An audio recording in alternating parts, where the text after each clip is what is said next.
Our final installment of Remarkable Women takes us to Seymour, a community that Kimberly Stevenson has devoted her entire life to serving. Carney Porter spent some time with this local humanitarian and shows us how her motivation to give back continues to touch the lives of people who call Seymour home.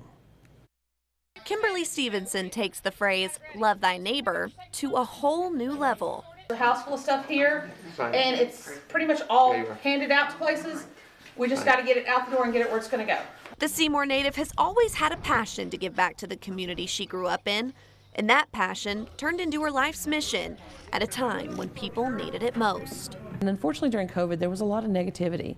Everybody was frustrated, they were tired, and they took that out on the keyboards and on Facebook.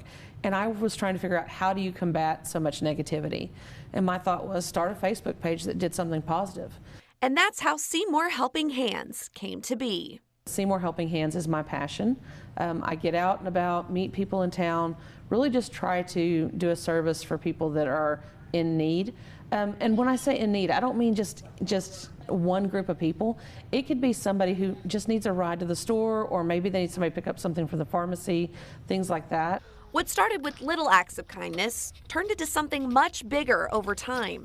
The online forum soon began accepting donations like couches, cribs, washing machines, and other countless items, which would then be posted to the Helping Hands Facebook page. And it's there that community members can find what they need during a time of financial hardship. So we switched our focus from just one or two little things to what does the community need? And that's kind of where it grew from there. We said, okay, let's form a board, and we ended up being a 501c3, and now it's just, I'm amazed every day when I do things for it, what all we've accomplished. We need to be watching for household items, especially a bed and stuff like that then. Okay.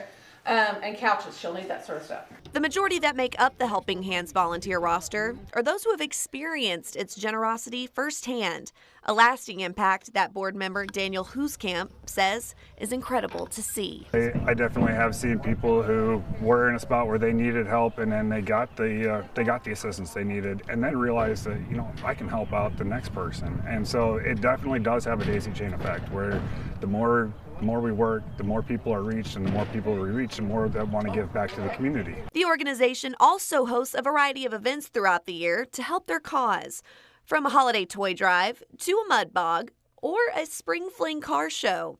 Hooskamp says for Kim, nothing is off limits when it comes to bringing the community together.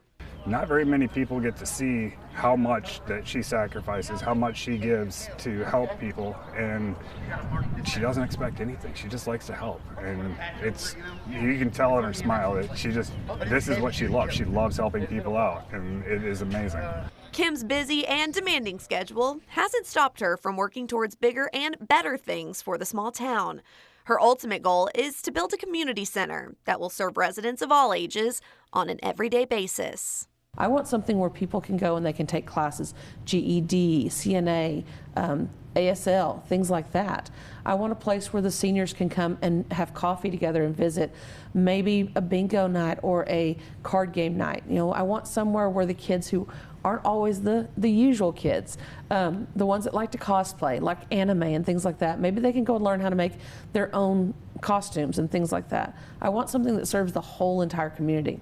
While some aspirations may seem far-reaching, Kim says you'll never know what you're capable of until you put your best foot forward. A mindset nothing short of remarkable. Kim says being a part of a volunteer program is a must, so when the time comes for her to retire, she will still be involved with Seymour Helping Hands in some capacity. She does not see herself slowing down anytime soon, though.